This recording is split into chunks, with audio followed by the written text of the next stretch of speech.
Hi hello నమస్తే, నేను కృష్ణాంజనేయులు. మొన్న ఎన్నికల్లో వైఎస్ఆర్ కాంగ్రెస్ పార్టీ ఘోరమైనటువంటి ఓటమి తర్వాత రాష్ట్రంలో రాజకీయంగా చాలా ప్రతికూలమైనటువంటి పరిస్థితిని ఎదుర్కొంటుంది. వైఎస్ఆర్ కాంగ్రెస్ పార్టీ కార్యకర్తల మీద, నేతల మీద దాడులు, కక్ష సాధింపులు, కేసులు, ఇవన్నీ ముప్పేట దాడి జరుగుతున్నటువంటి పరిస్థితి అయితే ఉంది. ఈ నేపథ్యంలో మాజీ ముఖ్యమంత్రి వైఎస్ఆర్ కాంగ్రెస్ పార్టీ అధినేత జగన్మోహన్ రెడ్డి పార్టీని కాపాడుకోవటం కోసం, కార్యకర్తలకు రక్షణగా ఉండటం కోసం పక్కా ప్రణాళికతో ముందుకెళ్తున్నారు. పూర్తిస్థాయి పోరాటానికి ఆయన సిద్ధమవుతున్నటువంటి పరిస్థితి కనపడుతుంది.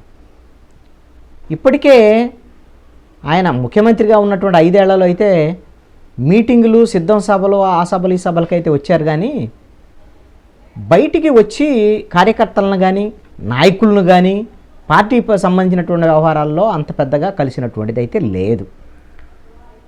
ఆయన ఇప్పుడు ఎన్నికల్లో ఓడిపోయిన వెంటనే ఈ జరుగుతున్నటువంటి దాడిని ఎదుర్కోవాలి అంటే తానే ముందు నిలబడాలి అనేటువంటి విషయాన్ని నిర్ణయించుకున్నాడు. అందుకనే ఓదార్పు యాత్రలు మొదలుపెట్టాడు. ఎక్కడైతే వినుకొండ, అదేవిధంగా మొన్న నంద్యాల, ఈ హత్యల నేపథ్యంలో ఆయన నేరుగా వెళ్ళి బాధిత కుటుంబాలను పరామర్శించడం, ఇవన్నీ కూడా చేశాడు. ఈ ప్రభుత్వ దమనకాండాన్ని ఖచ్చితంగా మేము ఎదుర్కొంటామనేటువంటి విధంగా స్పష్టం చేసి రాష్ట్రంలో శాంతి భద్రతలకు సంబంధించినటువంటి అంశాల మీద ఢిల్లీ వరకు కూడా పోరాటాన్ని ముందుకు తీసుకెళ్లేటువంటి ప్రయత్నం జగన్మోహన్ రెడ్డి చేశారు. ఇదే క్రమంలో మరి ఈ విధమైనటువంటి పోరాటంలో ప్రధానంగా న్యాయవాదులను భాగస్వాములు చేసేటువంటి ప్రక్రియకి జగన్మోహన్ రెడ్డి శ్రీకారం చుట్టారు. వైఎస్ఆర్ కాంగ్రెస్ పార్టీకి అనుబంధంగాను, లేకపోతే వైఎస్ఆర్ కాంగ్రెస్ పార్టీ సానుభూతి పరులుగా, వైఎస్ఆర్ కాంగ్రెస్ పార్టీని అభిమానించేటువంటి న్యాయవాదులు, వైఎస్ఆర్ కాంగ్రెస్ పార్టీ లీగల్ సెల్కి సంబంధించినటువంటి న్యాయవాదులు, వీళ్ళందరితో జగన్మోహన్ రెడ్డి మీటింగ్ పెట్టి కార్యకర్తలకి, అదేవిధంగా పార్టీకి సంబంధించినటువంటి లీడర్లు ఎవరైతే న్యాయపరమైనటువంటి చిక్కులు ఎదుర్కొంటున్నారో, అక్రమ కేసులను ఎదుర్కొంటున్నారో వాళ్ళందరికీ మీరు ధైర్యాన్ని ఇవ్వాలి, మీరు వాళ్ళకి సహకారం ఇవ్వాలి లీగల్గా అనేటువంటి విషయాన్ని ఆయన విజ్ఞప్తి చేశారు. అంటే ఒకవైపున పార్టీకి సంబంధించి పార్టీ కార్యకర్తలు ఎవరైనా ఇబ్బందులకు గురైతే, ఒకవేళ హత్యకు గురైన, దాడికి గురైనా సరే వైఎస్ఆర్ కాంగ్రెస్ పార్టీ తరఫున జగన్మోహన్ రెడ్డిలే సీరియస్ కేసులు ఉన్నటువంటి దాంట్లో ఆయన వెళ్తున్నాడు. ఆయన వెళ్ళనటువంటి చోట ఆయా జిల్లాలకు సంబంధించినటువంటి నాయకులను పంపి ఆ కుటుంబాలని ఆర్థికంగా ఆదుకునేటువంటి ప్రయత్నం చేస్తున్నారు. అదేవిధంగా నైతికంగా పార్టీ మద్దతు ఉంది, మీరు భయపడాల్సినటువంటి అవసరం లేదు అనేటువంటి ఒక భరోసా కూడా జగన్మోహన్ రెడ్డి కల్పిస్తున్నారు. ఇది ఒక మంచి ప్రయత్నం కూడా. ఎందుకంటే ఎన్నికల్లో ఓడిపోయిన ఈ పరిస్థితుల్లో పార్టీని కాపాడుకోవటం అనేటువంటిది జగన్మోహన్ రెడ్డికి చాలా కీలకమైనటువంటి అంశం. మరి ఇలాంటి పరిస్థితుల్లో కార్యకర్తలకు అండగా నిలబడాల్సినటువంటి వాళ్ళు, ప్రధానంగా న్యాయపరమైనటువంటి సహకారం అందించాల్సినటువంటి వాళ్ళు అడ్వకేట్స్. ఈ అడ్వకేట్స్ సహకారం కావాలి. మీరు జిల్లా ఒక యూనిట్గా తీసుకొని, మీరు ఎక్కడైనా ఘటన జరిగితే, బాధితులు ఉంటే వైఎస్ఆర్ కాంగ్రెస్ పార్టీ ఆ సంబంధించినటువంటి కేసుల్లో మీరు వాలంటీర్గా అటెండ్ అవ్వడానికి ప్రయత్నం చేయండి. ఒక కేసులు ఒక్కటే కాదు, నైతిక మద్దతు కూడా వాళ్ళకి ఇవ్వండి అనేటువంటి విధంగా ఆ న్యాయవాదులకి జగన్మోహన్ రెడ్డి విజ్ఞప్తి చేశాడు. ఆయన మరి పార్టీని కాపాడుకోవాలి అంటే ప్రధానంగా ఇలాంటి సమయంలో న్యాయవాదుల సహకారం ఖచ్చితంగా అవసరమే.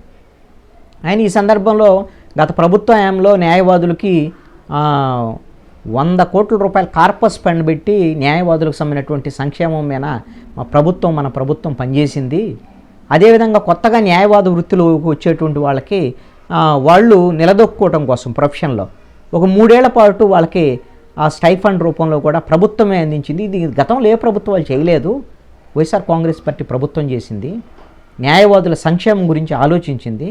కాబట్టి న్యాయవాదులందరూ కూడా ఈ రోజున వైఎస్ఆర్ కాంగ్రెస్ పార్టీ కార్యకర్తలకు అండగా నిలబడాలి అనేటువంటి అంశాన్ని ఆయన స్పష్టం చేసినటువంటి పరిస్థితి ఉంది.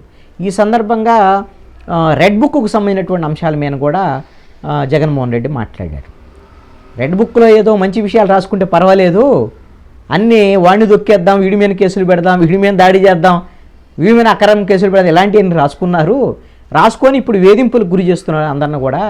ఇదేదో రాష్ట్ర స్థాయిలో కాదు, జిల్లాకు ఒక రెడ్ బుక్ రాసుకుంటున్నారు, నియోజకవర్గానికి ఒక రెడ్ బుక్ రాసుకుంటున్నారు. ఇది మండలాలు గ్రామ స్థాయి వరకు కూడా ఈ రెడ్ బుక్ సంస్కృతి వెళ్ళింది.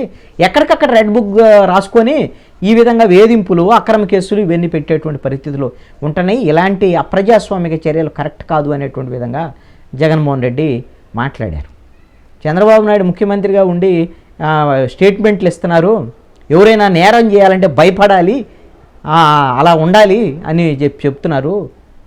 నేరం చేయాలంటే భయపడాలి అని అంటే కేతిరెడ్డి పెద్దారెడ్డి తాడిపత్రిలో ఎమ్మెల్యేగా పోటీ చేసినటువంటి అభ్యర్థి వాళ్ళ ఊరు వెళ్తే దాడులు జరిగేటువంటి పరిస్థితి ఉన్నాయంటే మరి అది నేరం కాదా? అలాంటి నేరాలను మీరు ఇచ్చేరా? దాడులను ప్రోత్సహిస్తూ అంటే ఈ నేరం జరిగితే భయపడాలి అంటే భయపడాల్సిన వాళ్ళందరూ బయట పార్టీలోళ్ళ, తెలుగుదేశం వాళ్ళను ప్రభుత్వంలో ఉండేవాళ్ళు భయపడరా అనేది లేదా? ఏంటి చంద్రబాబు నాయుడు యొక్క ఉద్దేశం అంటూ కూడా జగన్మోహన్ రెడ్డి ప్రశ్నించినటువంటి పరిస్థితి ఉంది. ఇంకా చాలా ఆరోపణలు చేస్తున్నారు ఈ ప్రభుత్వము, అందరినీ టార్గెట్ చేస్తున్నారు. పెద్దిరెడ్డి రామచంద్రారెడ్డికి సంబంధించినటువంటి అంశంలో అక్రమ కేసులు పెట్టడానికి ఏదో ఫైళ్లు తగలబెట్టారని అది ఇదని ఈ రోజున ఆరోపణలు చేస్తున్నారు. ఫైళ్లు తగలబెట్టారనేటువంటి ఆరోపణలు మాత్రమే. ఆ విధంగా ఎవరు చేస్తున్నారు ఏమిటి అనేటువంటిది వాళ్ళే చేసుకుంటున్నారు, ఎవరు చేస్తున్నారో తెలియదు. కానీ అసలు ఫైల్ తగలబెడితే అన్ని వెబ్లాండ్లో మొత్తము కంప్యూటరైజ్ చేసి ఫైల్స్ అన్ని దశల్లో ఉంటాయి కదా అందుబాటులో. ఇక ఆ ఫైల్ లేకపోతే ఇక అసలు ఫైలే లేదన్నట్టుగా అసలు దాన్ని ఒక పెద్ద దీనిలాగా క్రియేట్ చేస్తున్నారు. ఇది కూడా ఒక కుట్రలో భాగం వైఎస్ఆర్ కాంగ్రెస్ పార్టీ మీద అసత్య ప్రచారంలో అంటూ కూడా జగన్మోహన్ రెడ్డి మాట్లాడుతున్నటువంటి పరిస్థితి ఉంది. ఈ విధమైనటువంటి దాడుల సంస్కృతి ఈ ప్రభుత్వము ఒక విచ్చలవిడిగా చేస్తుంది. ఇలాంటి సందర్భంలో వైఎస్ఆర్ కాంగ్రెస్ పార్టీని కార్యకర్తల్ని కాపాడుకునేటువంటి క్రమంలో తాను ఎప్పుడు కూడా ముందుంటానని, మా కార్యకర్తలని కాపాడేటువంటి విషయంలో న్యాయవాదులు కూడా సహకరించాలనేటువంటి విధంగా జగన్మోహన్ రెడ్డి మాట్లాడినటువంటి పరిస్థితి ఉంది.